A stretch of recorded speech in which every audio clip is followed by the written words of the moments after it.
Salut, c'est Rémi de Pèlerinage. Aujourd'hui, on fabrique un nouveau type d'astrolabe, le UTMA, Ultra Thin Mariners Astrolabe.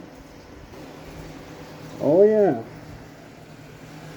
It's on! Bon, mais avant de rentrer dans les détails plus spécifiques de cet instrument-là, c'est important de se rappeler la phase 1 du projet de recherche en navigation astronomique dans l'Arctique. Comme vous l'avez lu dans mon article de recherche, que vous avez lu, right? Yeah. Ben, c'est important de se rappeler qu'il y a comme 3 sphères un peu à cette recherche-là. Mais premièrement, il y a effectivement la modernisation des instruments, right? Fait que ça s'applique encore à ce projet-là. Il y a aussi le développement de nouvelles méthodes de travail pour standardiser, dans le fond, là, les contextes dans lesquels le navigateur peut se trouver. Mais aussi, une affaire qui est le fun, c'est d'évaluer les différents moyens de locomotion du navigateur. C'est pas tout le temps en voilier là, ou en bateau comme on pourrait le penser. Là. Dans la phase 1, je me suis basé beaucoup sur mes expériences précédentes dans le Nord. Fait que dans le Nord, je me suis déplacé à pied, en ski, en véhicule, en motoneige, beaucoup, surtout en fait. Puis là, en fait, pour l'expédition au Groenland, ça va être la première fois que je vais me retrouver dans l'Arctique en voilier. Donc, c'est ça, c'est comme un peu un préjugé dans un sens qu'on va penser que le navigateur est tout le temps en voilier. Mais bon, bref. Fait que dans l'article de recherche, ce qu'on avait beaucoup vu aussi, c'est que il y a beaucoup de problèmes avec les astrolabes concernant les déplacements. C'est très difficile de naviguer avec un astrolabe en se déplaçant. Puis si vous en avez déjà utilisé un, mettons sur un voilier par exemple, ben vous allez être d'accord avec moi là, que quand le bateau il bouge un petit peu, wow, c'est vraiment dur avec l'astrolabe parce que c'est un instrument qui est suspendu, right? Fait que c'est vraiment difficile. Fait que là, ce nouveau modèle d'astrolabe-là devrait diminuer ces effets-là, donc le rendre plus utilisable et plus facile. Ok, fait que si je me mets à décrire un petit peu plus le UTMA en fait, ben, vous allez voir qu'il y a une forme un petit peu unorthodoxe, ok?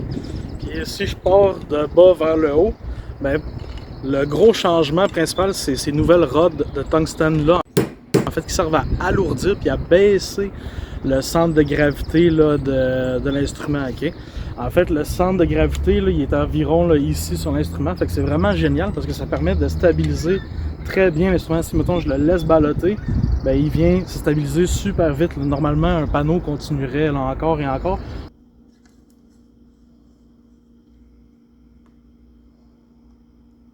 Mais lui, vraiment, je le lâche, puis vraiment, il vient tout de suite se stabiliser rapidement.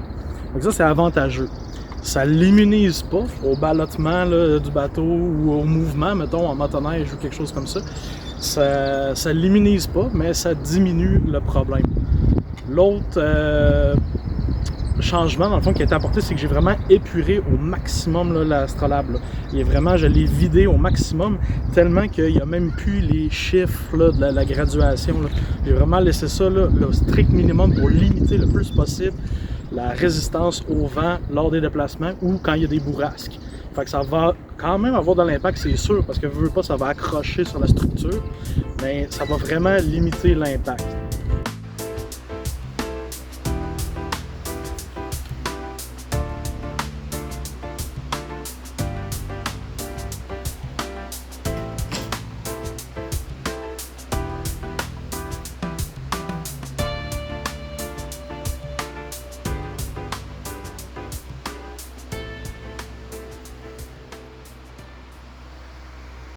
Bon, puis aussi, je sais pas si vous avez déjà remarqué, mais normalement un astrolabe c'est rond, right?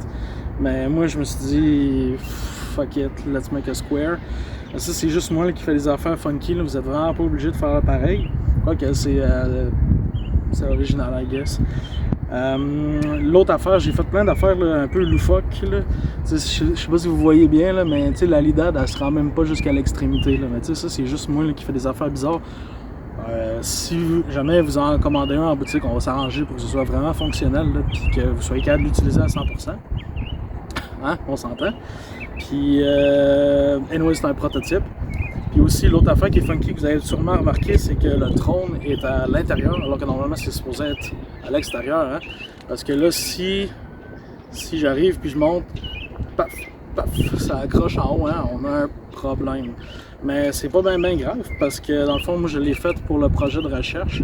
Puis en fait, là, en Arctique, le soleil est tellement bas que mes mesures vont souvent être aux alentours d'ici, donc j'ai pas vraiment besoin du zénith. C'est sûr que c'est pas le best, mais ça me tentait de faire de quoi de funky, fait que j'ai fait ça.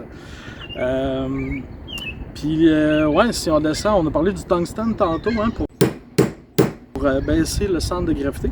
Pourquoi j'ai choisi le tungstène? C'est parce que c'est le métal le plus dense, non toxique aussi. Donc c'est vraiment pour ça que je suis allé en mode full compactitude pour que ça prenne le moins d'espace possible et que ça ait le plus de masse.